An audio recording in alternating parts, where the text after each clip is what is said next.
Assembly procedure. We are a big school with only one assembly door.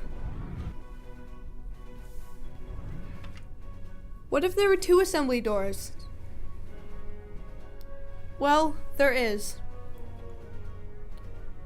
The gym door and the band door. K-4 and 5-6 go through the gym doors.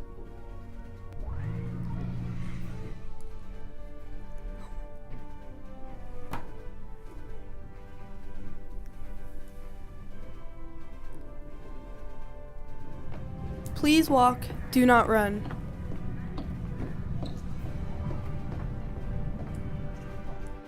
Five sixes and 7/8 go through the band door, excluding Mr. Grotis's 5-6.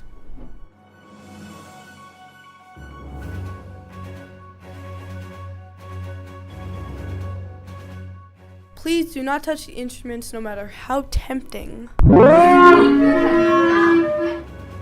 This is what the assembly seating plan will look like when our projector gets fixed.